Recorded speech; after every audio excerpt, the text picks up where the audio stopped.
Hey everybody, I'm Chris White with the American Battlefield Trust, and we have been all over North Carolina, all over Petersburg. We've seen Fort Fisher, we've been up to the crater, we've been all over the place, but we're at a new battlefield in a way, a newly discovered battlefield by Chris Fonvielle, who's a local Wilmington historian and author, and it's a really cool story. We've been standing out here for like 20 minutes already talking about all kinds of different things in Wilmington. It's been great. So we had to say, stop, we got to get this on camera. So we're standing near the Cameron Art Center here, just in Wilmington, North Carolina. And Chris, I want to bring you on to, first off, talk a little bit about what happened after the fall of Fort Fisher and what brings us to this February 1865 battle. And we won't reveal its name just yet. Well, elements of Union and Confederate armies fought the Battle of Fort. I got to say that. Go for it. Oh, okay. All right. Start over. Elements of Union and Confederate armies fought the Battle of Forts Road on February 21st, 1865, for possession of Wilmington, North Carolina, the South's main seaport, and I argue by then the most important city. 5 weeks earlier, the largest combined Union operation of the Civil War had captured Fort Fisher, Wilmington's main guardian, at the northern entryway into the Cape Fear River. Then they turned their gun sights on Wilmington. Confederate units under the command of Major General Robert F. Hope withdrew to a position about 3 miles south of Wilmington at that time to make one last stand in an attempt to halt the Union juggernaut. There was one brigade of Confederate infantry and a light artillery battery, the Wilmington Horse Artillery, that fought against United States colored troops. 2 brigades of United States colored troops. So this battlefield is not only an important Civil War site, it's an important African-American site. And the victor at the Battle of Forts Road would gain control of Wilmington, its railroads, the Cape Fear River, navigable all the way to Fayetteville, which were all crucial in final military operations in North Carolina. Yeah, so for the larger sense, what we start to see are a lot of moving parts here in early 1865. We're going to start to see Sherman move up through the Carolinas, up into North Carolina. These forces around Wilmington will play a key role because that'll add pressure to the Confederates here, holding them in place, and then eventually giving way as Sherman tries to bring together that army group to eventually make their way up towards Petersburg, where you see all of our videos, where potentially they can come together with Grant's army, who have a gigantic Union juggernaut who can potentially destroy Joe Johnston's Army of the South, as well as Robert E. Lee's Army of Northern Virginia. So there's a lot of moving parts that'll take place here. At Fort Fisher, and especially the battles around Wilmington, I think get the short shrift because these battles are important. As Chris said, this is an important seaport, which you can check out our Fort Fisher video to learn more about that. But Wilmington, after Fort Fisher, doesn't fall immediately, correct? So this is one of those pushes to take the city. No, it doesn't. And Grant was so determined to capture Wilmington that he actually left Petersburg and came to Wilmington to powwow with Admiral David Dixon Porter, whose Naval Task Force had captured Fort Fisher, and Alfred Terry, whose 24th Army Corps had been part of the expedition, had been the expeditionary force in the capture of Fort Fisher. This was all in an effort to guarantee the success of Sherman's, what we call the Carolinas Campaign, or what Grant called the Northern Expedition. Because, of course, Sherman, after capturing Savannah, proposed to march through the Carolinas to Virginia, whereas Grant had intended to transfer his legion of 60,000 men by sea to Petersburg for one last push against Lee's army at Petersburg.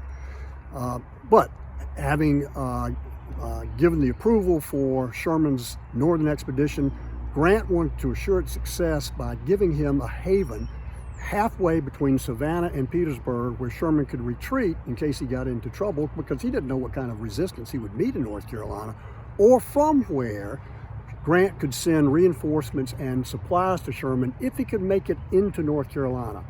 And so Wilmington became crucial because there were 3 railroads that tapped into Wilmington, the most important of which was the Wilmington-Weldon Railroad, which was Lee's main artery of supplies and was known as Lee's lifeline, or the lifeline of the Confederacy.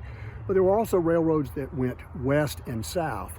And so those lines of transportation and communication would be ideal for helping Sherman's Carolinas campaign.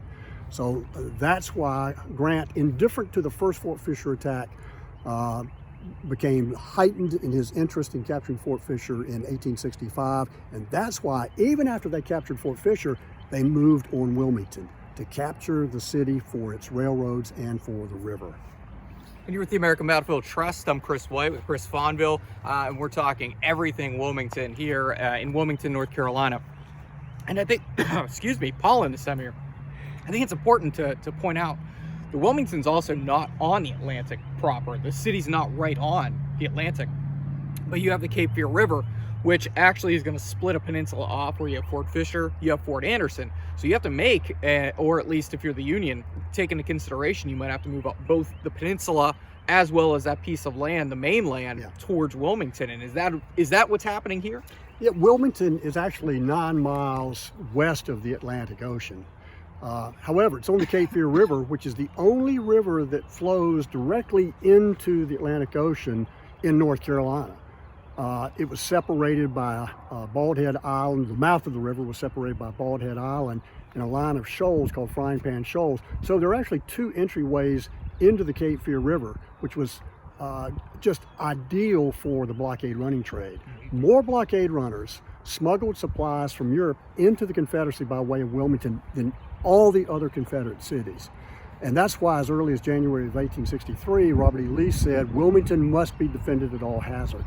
By late 1864, Lee said, if Wilmington falls, I cannot maintain my army. So, as the Army of Northern Virginia went, so went the Confederacy. So Wilmington must be held. And it's important to remember, New Orleans falls in 1862, Mobile falls in 1864, Pensacola's been sealed off, and that's where the Civil War almost started in January of 1861. And then you start to see Charleston, completely bottled up. So Wilmington has to be important. So let's fast forward to February of 1865, and we're standing along a historic road trace. So this road trace is going to bring the Union Army right up to where we're standing, to where the Confederates are. Why don't we set up this Battle of Forks Road? And Chris got to do one of the coolest things, and Gary even said, cool, who's behind the camera, whenever he said, I got to name this battle, and he calls it the Battle of Forks Road. Why don't we bring the 2 armies together here along this historic road trace? And what you're seeing behind Chris are original earthen fortifications.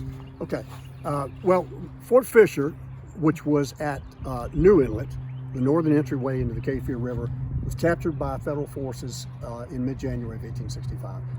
Then they begin their push upriver to capture Wilmington a month later. But as you pointed out, New Hanover County is pie-shaped, and it narrows to a point called Federal Point. Southerners renamed it Confederate Point. And the road from Wilmington to the lower reaches of New Hanover County, and particularly Fort Fisher, was the Federal Point Road. And in fact, we're standing on one of the last surviving sections of the Wilmington or the Federal Point Road. So the main way, the best way to get from Fort Fisher to Wilmington was on the Federal Point Road on the east side. The problem was that for military operations, that's a very confined area. On the west side, there's a lot more elbow room to work. Then Admiral Porter had pushed a flotilla of about 30 vessels, light drafted double enders, and 1 monitor, the Montauk, onto the Cape Fear River to protect both wings of the Army as they advanced on Wilmington. After reinforcements arrived in early February, they began their push on February the 11th. So the Wilmington Campaign begins on February the 11th with the Battle of Sugarloaf, which, by the way, was fought by United States colored troops too. In fact, the principal Union combatants on the east side of the Cape Fear River would be 2 brigades of United States colored troops. They were the principal combatants here at the Battle of Forks Road. So they're moving up the east side. General Jacob Cox's division from the 23rd Army Corps is moving up the west side. They will be the ones that will fight against Fort Anderson. And then, of course, you've got Porter's flotilla on the Cape Fear River, and they're moving simultaneously in a 3-pronged attack toward Wilmington. So this is where Hoke, who after abandoning the Sugarloaf lines, retreated towards Wilmington, and he would make his last stand here. And for the Federals to be able to get to Wilmington and capture it, they had to come right up the Wilmington Road, the Federal Point Road, and through the teeth of the Confederate defenses, and right where we're standing was the Wilmington Horse Artillery with 4 pieces of artillery. So you can imagine how challenging it was for those African American troops, those young men, black men in blue uniforms, to try and overrun the Confederate defenses here. So let's take a look at these defenses very quickly. So we were talking when we came out here, these are original fortifications. They have been reinforced over here. You can see this is modern. Looks like we're using maybe some telephone poles because those work pretty well. Yeah, right. Initially we used pine logs, which the Confederates would have used. These are field works, meaning they were built for long-term use, and probably built in 1864. And at one time, the earthworks ran all the way from the Cape Fear River, 2 miles west of us, to what's now called Longleaf Park, about 2 miles east of us. So this was an extensive layer of defenses for Wilmington. And there were multi-layers of defenses to protect Wilmington, which was the most important city in the Confederacy by late 1864. Now, I know Virginians are going to argue against that and say, no, it was Richmond. But you could have moved the seat of government to Danville or Charlotte, but Robert E. Lee said, if Wilmington falls, I cannot maintain my army. So in my mind, Wilmington is the most important city for keeping the Army of Northern Virginia alive, and thus the Confederacy. So these earthworks, these field works, were probably slave constructed and only used during the Battle of Forks Road in February of 1865. But they're well preserved. A little bit of restoration has been done on portions of them so that people get an idea of what they look like during the Civil War. Yeah, they're very, very impressive works. They're very thick. That's one of the things that stand out to me. So you could see that these things were well constructed. These would be tough to take on. And we've talked about Robert Hoke at the Battle of Wise Fork. So Hoke's a North Carolinian. He's seen a lot of combat during the war, and so what does he have out here deployed more than just the artillery, and what is he going up against? Okay, well, as far as we know, and records are sparse, but I was able to determine that there's one brigade of Confederate infantry here, commanded by General Clingman, and then the Wilmington Horse Artillery, which was deployed literally right here. I mean, discovered pulled friction primers right where we're standing right now, and so the road ran right through the earthworks right here. The Union Army on this side was was Alfred Terry's expeditionary force that had captured Fort Fisher, and it comprised about at that point about 9,000 men. Adelbert Ames's brigade of all white troops, and then Charles J. Payne's division, 2 brigades of the division of United States colored troops. So the Confederates were facing roughly 3,300 U.S. colored troops. But in the 1st Brigade, commanded by Colonel Elias Wright, there were about 2,000 men. And at the vanguard, or the front of that brigade that attacked Forks Road, was the 5th United States Colored Troops and the 1st United States Colored Troops. So they will bear the brunt of the fighting here at the Battle of Forks Road. And let's take a walk down Federal Point or Confederate Point Road, depending on what side you're on. Right. And your persuasion. We'll take a look at one of the great Civil War trail signs. Hi to Drew Gruber, who is the executive director of Civil War Trails, Inc. They have some great trails through North Carolina, and we've seen a lot of their signs as we've gone to the CSS Noose, and we've gone through Greensboro, Raleigh. So this is a great sign over here because not only do we get an idea of where we are, what's going on, but Chris has a great story. First off, he describes this as a sustained firefight. I've heard you say 34 hours. 34-hour firefight, so that's impressive. And you also have some stories about the horns, I believe. So what role do they play in? Because it seems like they might be some locals. Yeah, this is a perfect example of the description of the war being a brother against brother war. And I was told this story by a florist here in Wilmington in 1980 when I was the last curator of the old Blockade Runners Museum. Yeah. I'd gone into the flower shop to buy some flowers for a girlfriend, not my wife, by the way, so. That's okay, this isn't being recorded. Okay. Love you, Nancy. And in the course of the conversation, Robert C. Horn said, I've got a story to tell you, Chris. My grandfather, his name was Hosea Lewis Horn, and his brother, Jacob, fought against each other at Fort Fisher. And in fact, I've got a photograph of my Confederate grandfather in uniform. I said, well, that's great, Mr. Horn. Could I get a copy of that? And so he did. He gave it to me, and here it is, right here. Nancy says he looks like Opie Taylor from the Andy Griffith Show a little bit, but so I had the family story of these two young men fighting at Fort Fisher against each other. Then when I was researching my master's thesis at East Carolina and going through the microfilm, as you used to have to do in those days, I ran across a Philadelphia Inquirer newspaper article, which was a long report by an embedded reporter with the Union Army describing the Wilmington campaign. But there was one paragraph titled An Incident, and he said the Union Army stopped in the Wilmington Road, or the Federal Point Road, to rest about halfway between Sugarloaf and Wilmington.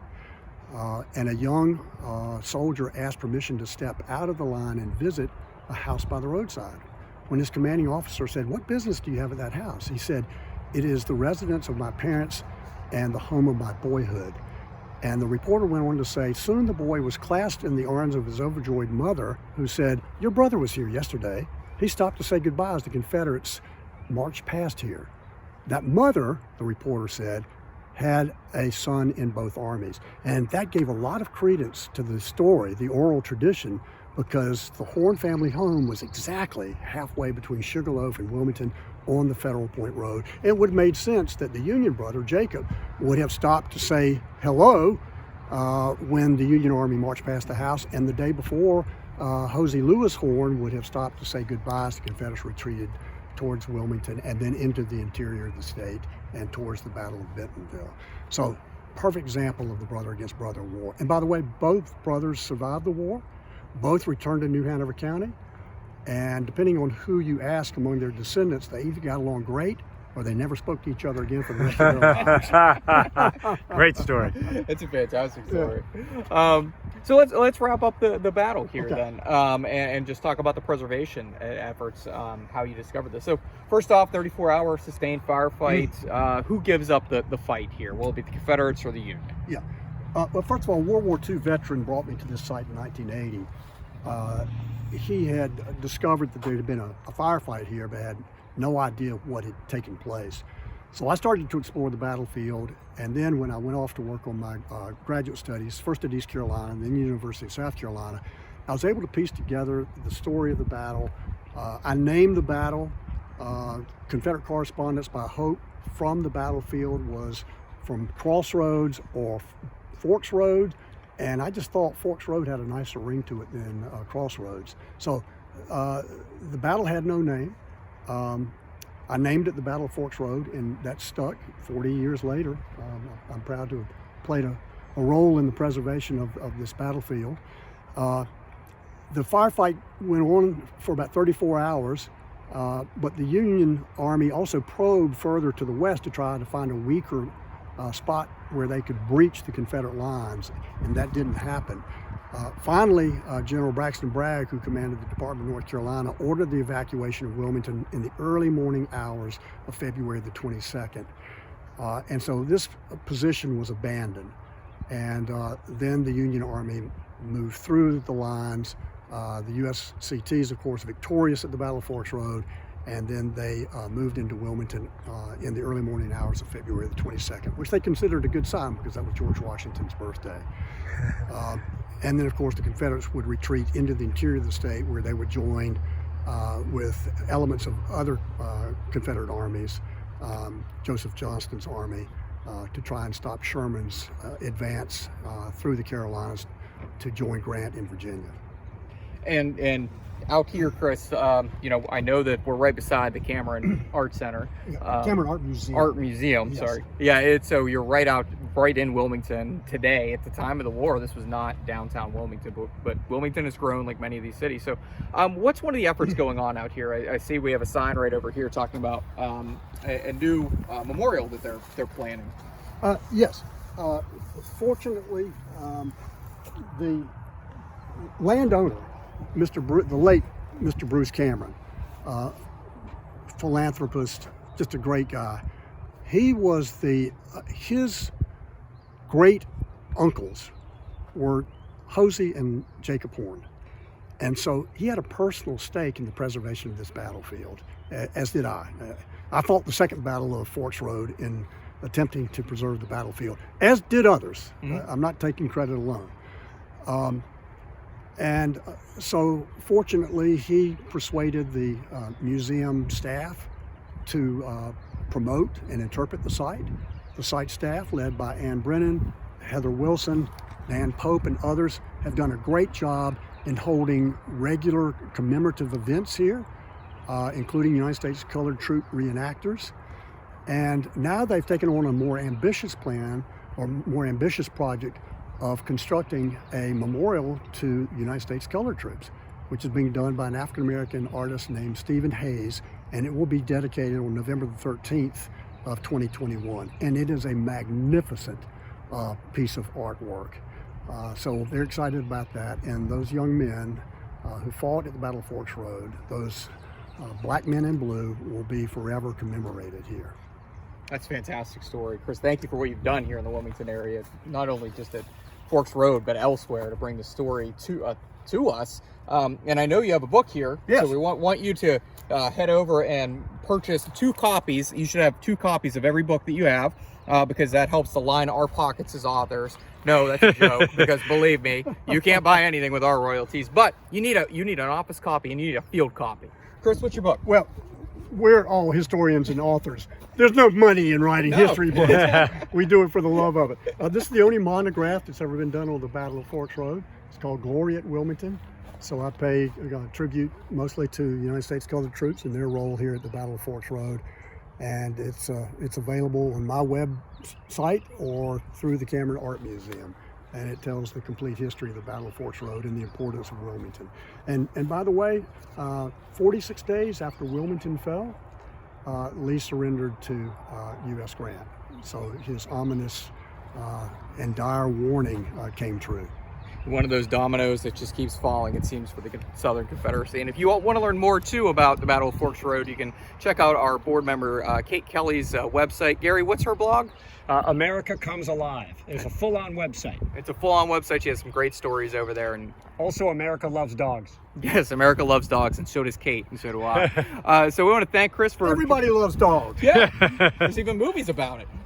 So we want to thank everybody for being out here with us at Forks Road. We hope whenever you come down to Wilmington that you'll visit Fort Anderson, Fort Fisher, but also come out here to Forks Road. It's a beautiful site right here in the woods. It's just a beautiful setting for us to film. You can see some of the original earthworks, our Civil War trail signs. You can stop inside the Art Museum. You can pick up Chris's book, and you can enjoy your day here in Wilmington.